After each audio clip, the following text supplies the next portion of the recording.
నందు ఏడుస్తూ ఆ పేపర్స్ మీద సైన్ చేసి, ఇదిగో దీనికోసమే కదా ఇన్ని రోజులు నాతో నాటకం ఆడావు అని ఆ పేపర్స్ విసిరేసి అక్కడి నుంచి వచ్చేస్తుంది. నందు ఏడుస్తూ తను ఎటు నడుస్తుందో తనకే తెలియటం లేదు. ఇప్పుడు నాకంటూ ఎవ్వరూ లేరు. నేనేం పాపం చేశాను దేవుడా? నాకు ఊహ తెలియనప్పుడు మా అమ్మని తీసుకెళ్ళిపోయావు. ఇంకా అన్నీ మా నాన్నే అనుకున్న సమయంలో ఆయనను కూడా తీసుకెళ్ళిపోయావు. కడవరకు తోడుగా ఉంటాడు అనుకున్న భర్త నన్ను మోసం చేశాడు. ఇక నాకంటూ ఎవరున్నారని నుంచున్న చోటే కుప్పకూలి ఏడుస్తూ కూర్చుంది. నేనేం పాపం చేశాను అని తల బాదుకుంటూ కూర్చుంది. ఇన్ని రోజులు మా నాన్నని ఎవరు చంపారు అని తెలుసుకోవటానికి ఎన్నో ప్రయత్నాలు చేశాను. ఇప్పుడు అసలు ఎవరు చంపారో తెలిసి కూడా ఏమీ చెయ్యలేని నిస్సహాయ స్థితిలో ఉన్నాను. ఏడ్చి ఏడ్చి మొహం మొత్తం ఎర్రగా అయిపోయింది. తను అసలు ఈ లోకంలోనే లేదు. ఏదో శూన్యంలోకి చూస్తూ కూర్చుంది. ఇంత జరుగుతున్నా తన మనసులో ఒక మూలన చిన్న ఆశ, వరుణ్ వస్తాడు అని. వెంటనే ఎవరో డోర్ ఓపెన్ చేసిన శబ్దంతో తను ఈ లోకంలోకి వచ్చింది. రెడీగా ఉండు, ఇంకో 4 రోజుల్లో నీ పెళ్ళి. ఆ తరువాత నువ్వు యుఎస్ వెళ్ళిపోతావు. ఈ లోపల ఏమైనా పిచ్చి పిచ్చి వేషాలు వేశావు అని నాకు తెలిస్తే చంపేస్తాను. నిన్ను కాదు, వాడిని. కూతురు కదా అని ఆలోచిస్తున్నా. నా మాట కాదని ఈ గడప దాటావో కూతురని కూడా చూడను. తను ఏం మాట్లాడకుండా అలానే చూస్తూ కూర్చుంది. భాస్కర్, ఈ 4 రోజులు నువ్వు ఇక్కడే ఉండి జాగ్రత్తగా చూసుకో. తేడా వచ్చిందనుకో నిన్ను ఇక్కడే పాతి పెట్టేస్తాను అని చెప్పి అక్కడి నుంచి వెళ్ళిపోయాడు భాస్కర్. సంజన దగ్గరకు వచ్చి, నువ్వేం బాధపడకమ్మా, నిన్ను ఇక్కడి నుంచి తప్పించే బాధ్యత నాది. నువ్వేం బాధపడకు. వరుణ్ణి నేను కలిశాను. నీ బాధ నాకు అర్థమైంది. భాస్కర్ చెప్పిన మాట విన్న వెంటనే సంజనాకి ఏడుపు తన్నుకుంటూ వచ్చింది. భాస్కర్ ఆ మాట చెప్పినా కూడా తన మొహంలో ఏ కదలిక లేదు. ఏంటమ్మా అలా చూస్తున్నావు? ఏమైనా మాట్లాడు. వద్దు భాస్కర్ గారు, నేను ఇక్కడి నుంచి తప్పించుకున్నా సరే మా నాన్న వదిలిపెట్టడు. అది జరగని పని, వదిలేయండి. ఇది నా తలరాత అనుకుంటాను అని ఏడుస్తుంది. 10 రోజుల క్రితం వరుణ్ నాతో చెప్పిన తరువాత నేను కూడా దీని గురించి ఆలోచిస్తున్నాను. అయితే మనం మీ నాన్న నుండి ఎలాగైనా తప్పించుకోవాలంటే దీని గురించి ఆలోచించాలి. లేదంటే ఈ విషయం అతనికి తెలిస్తే అతను నిన్ను మరియు నన్ను కూడా విడిచిపెట్టడు. ఈ మూర్ఖుడి నుండి నీవు ఖచ్చితంగా తప్పించుకోవాలి. లేకపోతే నిన్ను బ్రతకనివ్వడు. భాస్కర్ ఎంత మాట్లాడుతున్నా సంజన మాత్రం ఏం మాట్లాడటం లేదు. సరే తల్లి, ఇప్పుడే వస్తాను అని చెప్పి భాస్కర్ బయటకు వెళ్ళి ఆ రౌడీలతో, మీరు తినేసి పడుకోండి, నేను అమ్మాయి గారిని చూసుకుంటాను అని చెప్పి కృష్ణ నిజంగా అక్కడి నుంచి వెళ్ళిపోయాడో లేదో అని చూసి మళ్ళీ తిరిగి సంజన దగ్గరకు వస్తాడు. లోపలికి వచ్చి తన ఫోన్ తీసి ఒకళ్ళకి ఫోన్ చేసి సంజనకిస్తాడు. సంజన ఏమీ అర్థం కాక అతని వైపు చూస్తుంది. అటువైపు మనిషి ఫోన్ లిఫ్ట్ చేసి, చెప్పండి భాస్కర్ గారు, సంజన గురించి ఏమైనా తెలిసిందా అనే మాట వినిపించడంతో ఫోన్ తీసుకుని వరుణ్ అంటూ గుక్క పట్టుకుని ఏడవటం మొదలుపెట్టింది. అటువైపు వరుణ్ కూడా చాలా రోజుల తరువాత సంజన గొంతు వినేసరికి ఎన్నో రోజుల నుంచి గుండెల్లో దాచుకున్న బాధని ఆపుకోలేకపోయాడు. అది చూస్తున్న భాస్కర్ మనసులో ఇంత ఆనందంగా ఉన్న ఈ జంటను ఎలా విడదీయాలి అనిపించింది. మొదనష్టపు వెధవకి అని తిట్టుకుంటూ ఉన్నాడు. మీరిద్దరూ త్వరగా మాట్లాడి పెట్టేయండి, నేను బయట కాపలాగా ఉంటాను అని బయటకు వెళ్ళిపోతాడు. వరుణ్, ప్లీజ్ వరుణ్, నువ్వు లేకుండా నేను ఉండలేను. నువ్వు నాకు కావాలి. ఇంకో 4 రోజుల్లో నాకు పెళ్ళి చేయాలి అని చూస్తున్నాడు మా నాన్న.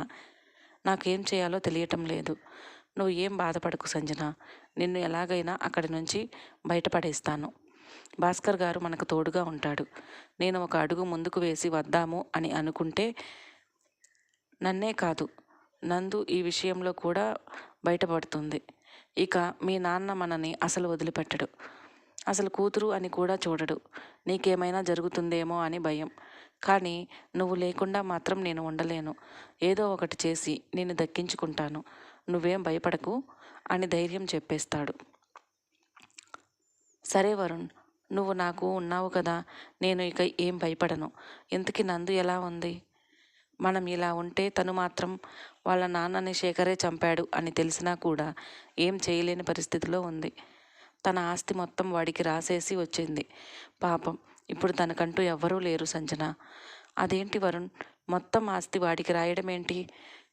ఆయన ఆ శేఖర్ అడిగిన వెంటనే నందు ఎలా రాసిచ్చింది? ఏం చేస్తుంది చెప్పు? రాయను అంటే చంపేస్తాను అని బెదిరించాడు.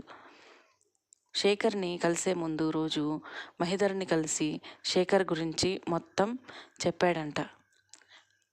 మీ నాన్న అను శేఖర్ ప్లాన్ ప్రకారం నందు వాళ్ళ నాన్నని బెదిరించి ఆస్తి రాయించుకున్నారు. ఆస్తి మొత్తం రాయకపోతే నందుని చంపుతాను అని బెదిరించారు. నందు వాళ్ళ నాన్న నందుకి ఏమైనా అవుతుంది అన్న భయంతో ఆస్తి మొత్తం రాశారు. రాసిన తరువాత ఆ ఆస్తిలో ఇద్దరు కొంత పంచుకున్నారు. ఆస్తి వచ్చింది కదా అని వదిలేద్దాం అనుకున్నప్పుడు పార్వతి గారు మీ నాన్న దగ్గరకు వచ్చి నందు వాళ్ళ నాన్నని చంపమని అడిగింది. దానికి మీ నాన్న ఒప్పుకొని నందు వాళ్ళ నాన్నని చంపేశారు. పార్వతి గారు నచ్చటంతో అప్పటి నుంచి ఇద్దరు కలిసే ఉంటున్నారు. పాపం తనకి అన్నీ తెలిసి కూడా ఏం చేయలేకపోతుంది. సరే వరుణ్, నువ్వు జాగ్రత్త, ఎవరో వస్తున్నట్లున్నారు అని ఫోన్ పెట్టేస్తుంది. భాస్కర్ లోపలికి వచ్చి నువ్వు ధైర్యంగా ఉండాలమ్మా, దేవుడు అందరికీ మంచే చేస్తాడు, నువ్వేం బాధపడకు అని ఫోన్ తీసుకొని అక్కడి నుంచి వెళ్ళిపోతాడు. నందు రూమ్లో కూర్చొని బాధపడుతూ ఉంటుంది. అన్నీ తెలిసినా కూడా ఏం చేయలేకపోతున్నాను అనే ఆలోచన నందుని వేధిస్తూనే ఉంది. ఈ లోపల పార్వతి గారు లోపలికి వచ్చి అయ్యో ఇలా అయిపోయావేంటమ్మా, ఏం జరిగిందని అలా ఏడుస్తున్నావు? పాపం నిన్ను చూస్తుంటే జాలేస్తుంది అని గట్టిగా నవ్వుతుంది. నందు ఆవేశంగా పైకి లేచి ఇంకా ఏం మిగిలిందని ఇక్కడికి వచ్చావు? అసలు మనిషివేనా నువ్వు? ఒక మనిషిని చంపాలని ఎలా అనిపిస్తుంది నీకు? అయినా మా నాన్న ఏం తక్కువ చేశాడు నీకు? ఆస్తి కోసం మా నాన్నని చంపేశావు. దయచేసి ఇక్కడి నుంచి వెళ్ళిపో. నా ఎదురుగా ఉంటే నిన్ను ఏం చేస్తానో కూడా నాకు తెలియదు. ఇప్పుడు నువ్వు ఏం చేయలేవు నందు. నీకంటూ ఎవ్వరూ ఉన్నారు చెప్పు? ఆ వరుణ్ గాడు కూడా ఇప్పుడు ఏం చేయలేక పాపం కాళ్ళ వేళ్ళ పడుతున్నాడు. మీ ఇద్దరిని చూస్తుంటే నాకు చాలా జాలేస్తుంది. చెప్పు, నీకు ఎంత కావాలో చెప్పు, నీ మొహాన కొడతాను. ఆ సంజన వాడికి దక్కదు. నువ్వు ఇలా ఒంటరిగా కూర్చుని ఏడుస్తూ కుమిలి కుమిలి చావాలి. అది నేను చూసి ఆనందించాలి అని గట్టిగా నవ్వుతూ చప్పట్లు కొడుతుంది. సరేలే, నువ్వు పాపం బాధపడుతూ ఉండు. నీకు ఏమైనా కావాలంటే సిగ్గు లేకుండా నా దగ్గరకు వచ్చి అడగొచ్చు. నీ మొహాన ముష్టి వేస్తాను అని చెప్పి అక్కడి నుంచి వెళ్ళిపోతుంది. నందన ఏడవటం ఆపేసి ఏదో ఆలోచిస్తూ కూర్చుంది. నేను వరుణ్ చేస్తున్న ప్రతి ఒక్క విషయం వీళ్ళు తెలుసుకున్నారు. నేను శేఖర్కి కూడా తెలియకుండా మేనేజ్ చేశాను. కానీ వీళ్ళకి ఎలా తెలిసింది? కొంచెం సేపటి తర్వాత మూర్తిగారు నందు దగ్గరకు వచ్చి అమ్మా నందు, నీకోసం చాలా రోజులుగా చూస్తున్నాను. ఏంటమ్మా మరి ఇలా అయిపోయావు? ధైర్యంగా ఉండాలి. ఇంతకీ ఏం జరిగింది? ఎందుకు అంత బాధగా ఉన్నావు? నందు జరిగింది మొత్తం చెప్తుంది. మనిషి అన్నాక మానవత్వం ఉండాలి బాబాయ్. మా నాన్న ఏం పాపం చేశాడు బాబాయ్? ఆ శేఖర్ని నమ్మాను చూడు, నా చెప్పుతో నేను కొట్టుకోవాలి. ఇప్పుడు నేను ఏం చేయాలి బాబాయ్ అని ఏడుస్తూ కూర్చుంది. సరేలే, జరిగిందేదో జరిగిపోయింది. వరుణ్కి నేను ఎలా అయినా హెల్ప్ చేయాలి. వాడు పిచ్చోడైపోతున్నాడు. నాదేముంది బాబాయ్, మొదటి నుంచి అనుమానిస్తున్నదే నిజమైంది. నాది పెద్ద బాధేమీ కాదు అని బాధను దిగమింగుకుంటూ అంటుంది. నాన్న అందరికీ ఆ పార్వతి విషయంలో ఒక మూర్ఖుడుగా కనిపిస్తున్నాడు. కొంచెం ఆస్తి లేకుండా చేశాడు అని ఆ పార్వతి అనుకుంటుంది. కానీ మేము బయటకు వచ్చి కొన్ని రోజుల తరువాత పూజకి కిడ్నీ ప్రాబ్లం వచ్చింది. ఎంతమందిని అడిగినా ఇంకో కిడ్నీ దొరకలేదు. పూజని హాస్పిటల్లో చేర్చిన విషయం తెలుసుకున్న మా నాన్న పార్వతి గారి దగ్గరికి వెళ్ళి బ్రతిమలాడాడు. పార్వతి, మనిద్దరం కలిసి ఉండటం ఎంతో ముఖ్యం. నా గురించి కాకపోయినా మన పిల్లల భవిష్యత్తు గురించి ఆలోచించి నిర్ణయం తీసుకో. ఎంత కాదన్నా నందు కూడా నీ కూతురే కదా. ఇంకొకసారి దాన్ని నా కూతురు అని నా ముందుకు మాట్లాడితే మాత్రం అసలు బాగోదు. వాళ్ళ అమ్మ చనిపోయింది, నేను దానికి ఏమీ కాను. నా కూతురు పూజ మాత్రమే. ఇప్పుడు చూడు, మీ ఇద్దరి శాపం వల్లే నా కూతురు హాస్పిటల్లో ఉంది. అలా మాట్లాడుతున్నావేంటి పార్వతి? తను నీకే కాదు నాకు కూతురే కదా. ఎంత కాదన్నా నా చిన్న కూతురు. నీకెంత హక్కు ఉందో నాకు తన మీద అంతే హక్కు ఉంటుంది. నేను నా కూతుర్ని బ్రతికించుకుంటాను. వచ్చాడండి మహానుభావుడు, పెద్ద నాకన్నీ చేస్తున్నట్లు. ఇక్కడి నుంచి నువ్వే ఇంక దయచేయి. నీకు నిజంగా నీ చిన్న కూతురు మీద అంత ప్రేమ ఉంటే ఆ నందుని వదిలేసి మా ఇద్దరితో వచ్చేసేయి. లేకపోతే ఆస్తి మొత్తం నా పేరున, నా కూతురు పేరున రాసి మీరిద్దరూ ఎక్కడికైనా వెళ్ళి చావండి. నీ గురించి, పూజ గురించి ఆలోచిస్తే నా కూతురు ఏమైపోవాలి? మీ ఇద్దరినీ నేను చూసుకుంటాను. నాతో రా పార్వతి. నువ్వు చెప్పే సోదంతా ఇక్కడ వినటానికి లేను. నేను నీకు ఇచ్చింది 2 ఆప్షన్స్. ఒకటి, నువ్వు నీ కూతుర్ని వదిలేసి మాతో రావటం, లేకపోతే ఆస్తి మొత్తం మా పేరు మీద రాసి మీ ఇద్దరు ఎక్కడైనా తగలడి చావండి. అంతే అని మొహం మీద చెప్పేసింది. అసలు నువ్వు మనిషివేనా? నేను ఇంత తగ్గి బ్రతిమలాడుతుంటే అసలు నీలో కొంచెం కూడా కనికరం లేదా? ఒక పక్క పూజ అలా హాస్పిటల్లో ఉంది అని కూడా నువ్వు ఆలోచించట్లేదు. నా కూతురు గురించి నువ్వు చెప్పాల్సిన అవసరం లేదు. మీ ఉద్దేశం ఏంటో నాకు అర్థమైంది. ఇక నీతో నాకు సంబంధమే లేదు అంటూ అక్కడి నుంచి వెళ్ళిపోతాడు. ఇప్పటికీ కూడా ఆస్తి ఆస్తి అని చస్తున్నావు.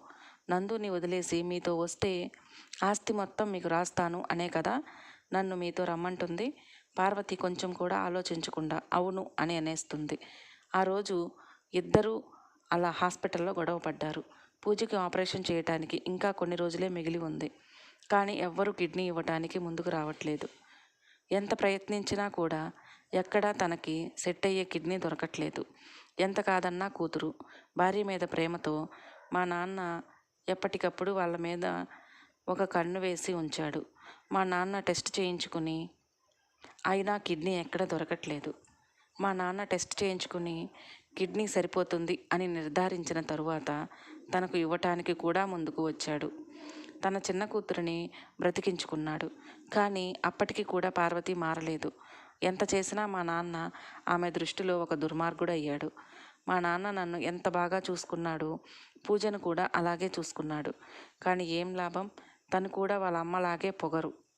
ఇప్పుడు చెప్పు బాబాయ్, అందరికీ మా నాన్న ఆస్తి రాయకుండా తన భార్యని పెళ్లి చేసుకుని వదిలేశారా? తను ఎంత కాదు అనుకున్నా, ఎంతైనా తన భార్య తన కూతురు అని భావించిన మా నాన్న దోషి అయ్యాడు. ఆ దేవుడు నాకు ఇవన్నీ తెలియాలి అనేమో. ఆ దేవుడు మా నాన్నని ఒక ఆత్మరూపంలో పంపించి నాకు అన్నీ తెలియజేశాడు. కనీసం నేనైనా వాళ్ళకి దూరంగా ఉండటానికేమో ఇలా మా నాన్నని చంపేశాడు. ఇలా మా నాన్నని పంపించాడు. ఇప్పటికైనా మా నాన్న ఆత్మ కొంచెం శాంతించి ఉంటుందనుకుంటున్నాను. నాన్న, నన్ను క్షమించు. నిన్ను చంపిన వాళ్ళని నేను ఏమీ చేయలేకపోతున్నాను. నువ్వేం బాధపడకమ్మా. ఖచ్చితంగా వాళ్ళకి శిక్ష వేస్తాడు దేవుడు. ధైర్యంగా ఉండు.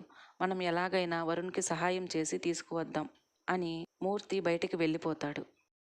నందు వాళ్ళ నాన్నను చంపిన వారిని ఏమి చేయలేకపోతుందా? ఒకవేళ పగ తీర్చుకోవాలి అంటే ఏం చేస్తుంది? నెక్స్ట్ పార్ట్లో చూద్దాం. థ్యాంక్